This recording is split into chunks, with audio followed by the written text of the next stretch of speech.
Welcome to part 1 of our It Is What It Is run through The Evil Within. This is a complete run, so we'll be covering we're leaving all the cutscenes in, we'll be reading every document, finding every collectible item that we can. Hope you enjoy it. It starts with a big long cutscene.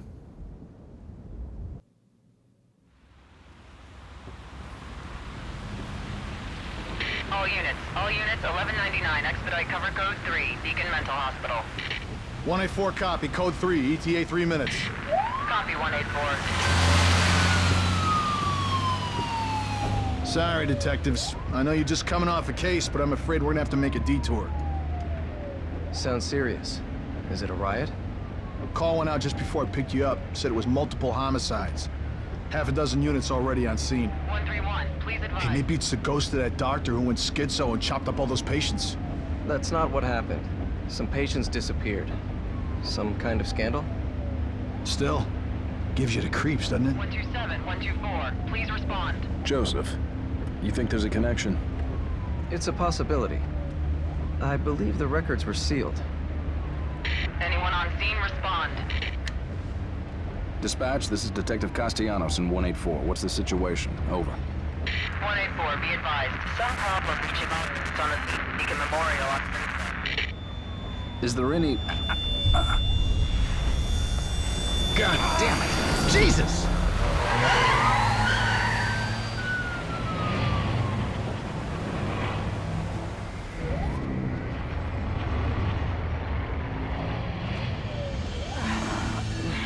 Junior Detective Kidman. Any thoughts? Nothing yet. I'm sure we'll know everything once we get there.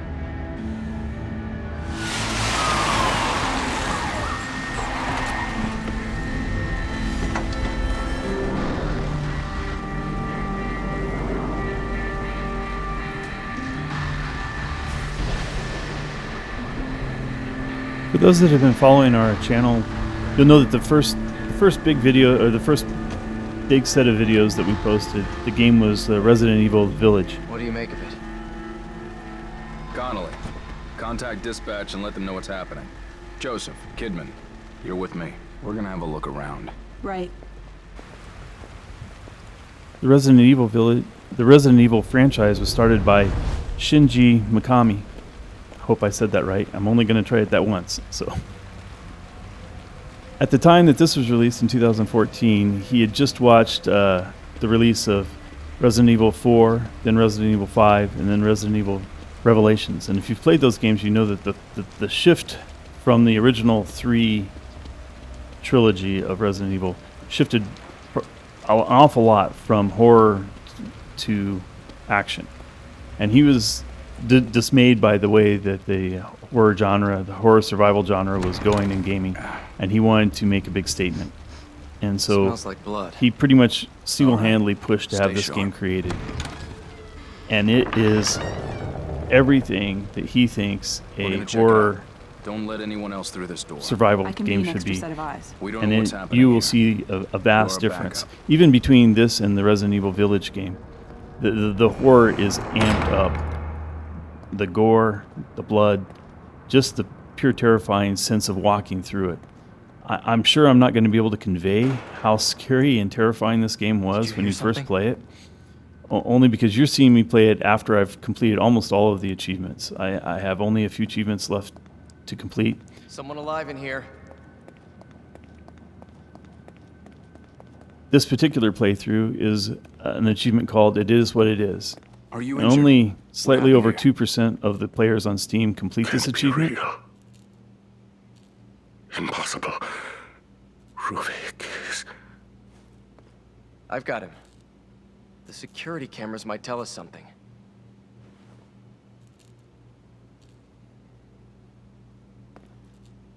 This first introductory part of the game is very cinematic. It's meant to be kind of the opening of a movie, if you will. I mean, there are even cinematic credits that are going to roll here after a while. So I want this to be a full cinematic experience for you. I probably won't talk as much as I often do. Only because the game is meant to be experienced kind of as a movie. I'm going to try to take as much of a direct path as I can through the game so that you get all the cutscenes, but you get the basic feel for the game. Because the feel of the game is what's terribly, terribly important here.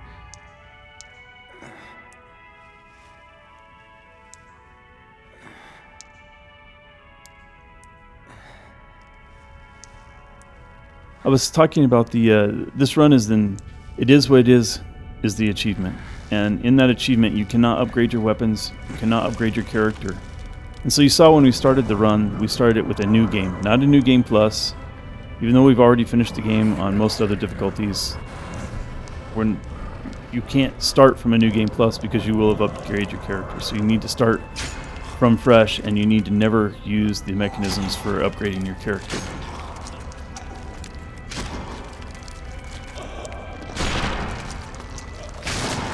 This is just so horrible.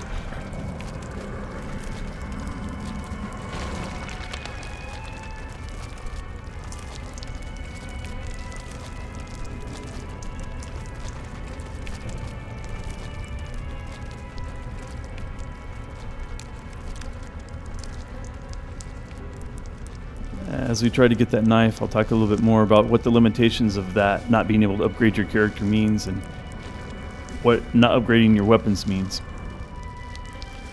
Primarily through the game mechanisms, you can upgrade a weapon to be more powerful, be more accurate, and hold more ammo.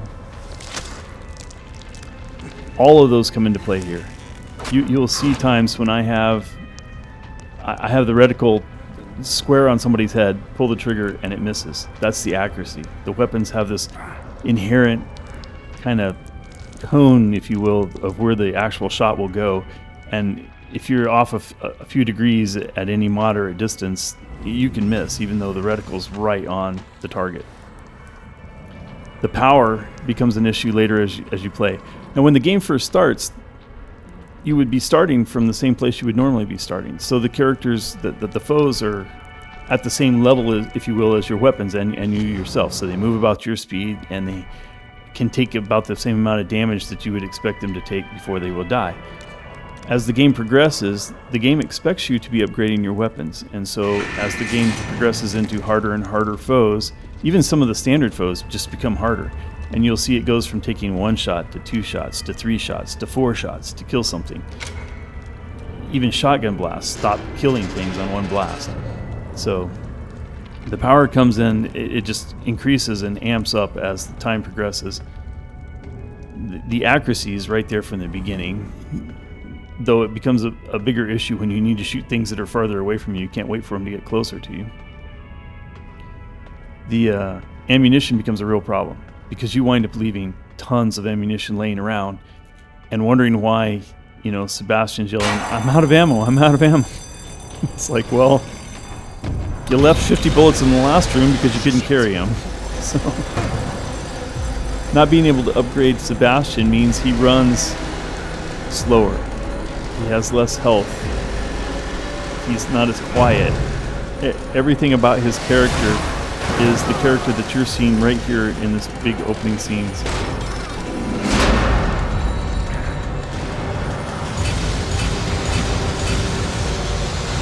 If that isn't terrifying.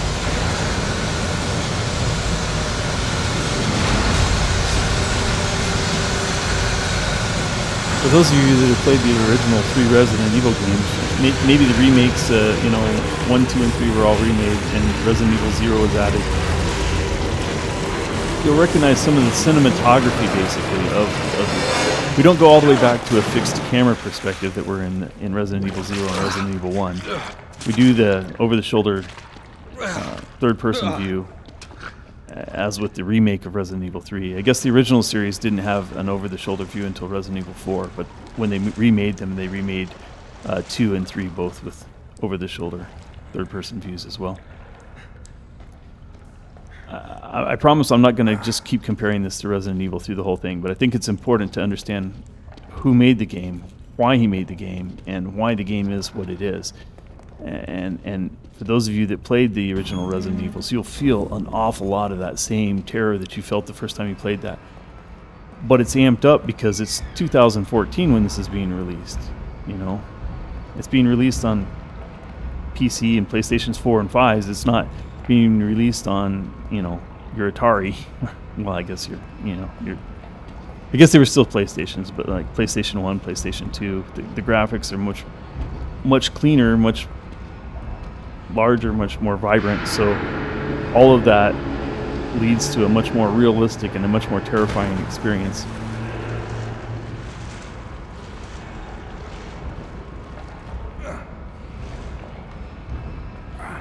I remember I put the very first video I ever posted to YouTube was a video, like a, I don't know, 3-minute video maybe, of Claire Redfield in Resident Evil 2, the remake of Resident Evil 2, when playing for the first time on the hardest difficulty, and she has no weapons. She has no ammo, no weapons, and she has to walk down a hall with a liquor in it. And I was under the impression that you couldn't even walk at a normal speed. I knew you couldn't run, but I didn't even think you could walk at a normal speed. Where's the So I have her inching forward step by step by step, trying to get by this liquor. And that was the most terrifying experience I had ever had gaming. This game brings all of that same terror back to me on multiple occasions. It's through the whole game. So you saw that when we picked up the first document there. I've tried to put the graphic up. I know that if you watch the Village of Shadows run through Resident Evil Village game, those videos from me, I had sticky text that kind of tracked it on the screen. That editing, while it looked cool, it just took too much time. It was taking too long to get videos out.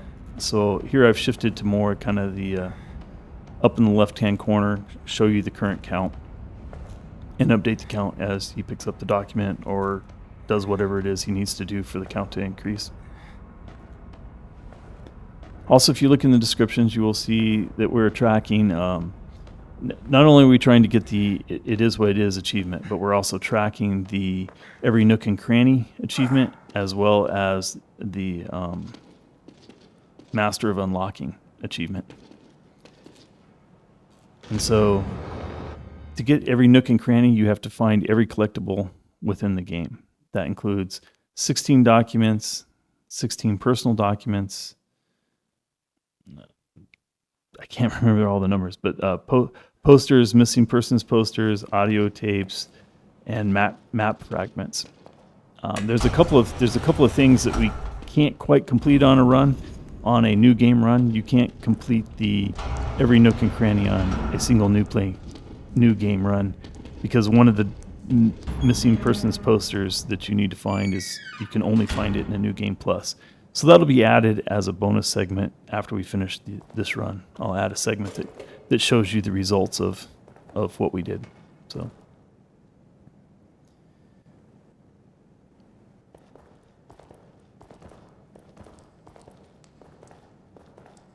I'm so glad he doesn't have to limp like this through the whole game. But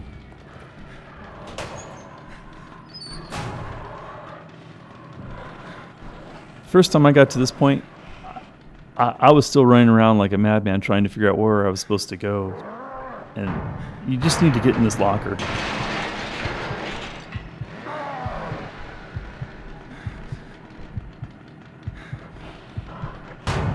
And if you can hear Sebastian's heart beating over your own heart, you know, surprise. I was just sure we were going to get cut in half.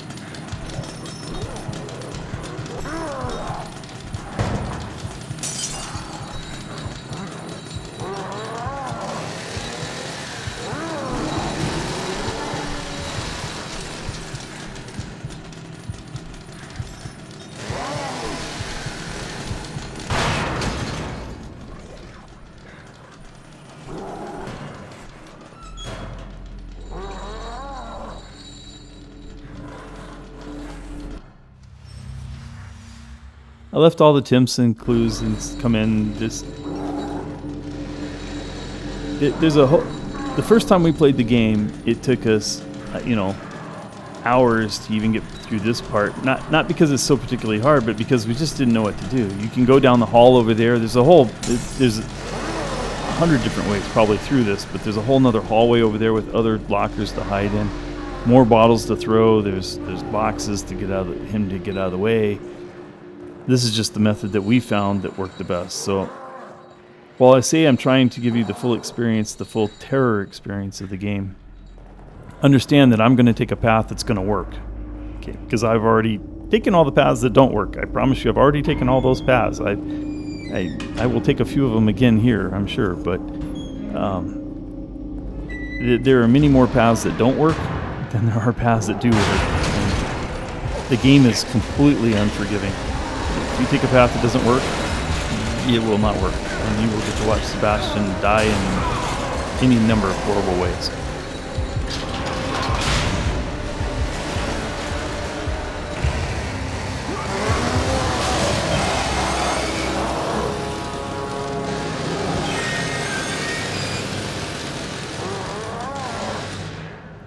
I don't make it through the whole game without dying. I make it through a significant portion of the game without dying, but there are places that it just and I'll point them out as we get there. Where I've tried to cut the recording even to just the segments that worked, and then in the few places where it didn't work, I've cut a few more places. Darkness twisting me around. There is nothing I can do.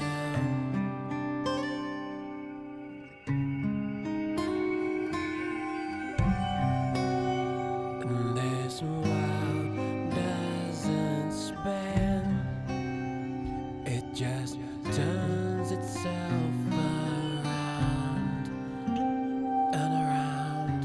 The night chokes tight in the noose.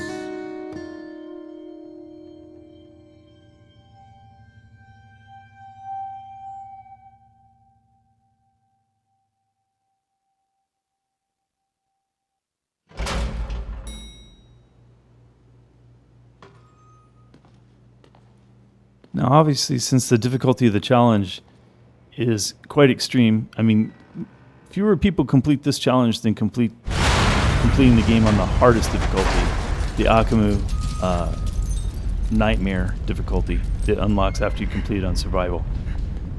I played it on casual.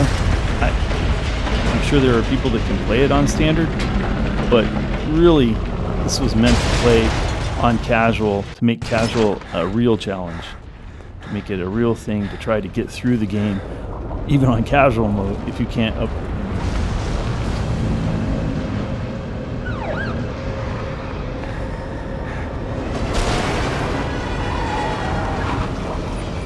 Detective! Get in! Get in!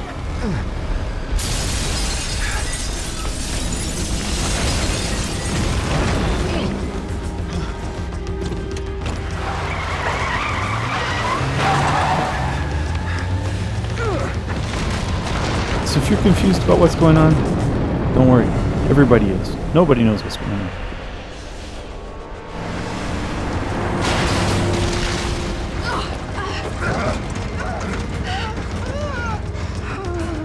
Hey, where's Joseph? Man, I'm sorry, but you never came out. I'd waited, but... Please, settle down, Leslie. Settle down, Leslie. Settle down, Leslie. Settle down, Leslie. Shit! There's no going back.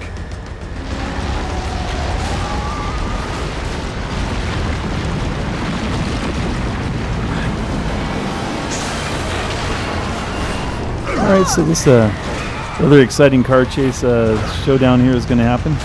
This is the last of the cutscenes for the chapter. I don't really want to spoil anything by trying to give anything away and try and explain what's actually going on. Since this is the first set of videos that we're going to post for the game, I'm not going to try to explain anything. I don't know that I could explain the whole game, by the way. I mean, there's a lot of debate online as to what it all means. And there is The Evil Within 2 is already out, and I'm sure hoping that when we get to that game that there'll be some better explanations for what's going on. But Shit. I mean, we do get an awful lot of the story. but I'm going to try to let you learn that story the same way I first learned, which was by playing the game. So I hope you enjoy this. I hope you enjoy this video. I'm so excited to bring it to you. This is such a great game, and it's truly what survival horror is meant to be. So hold on tight. It's going to be a fun month.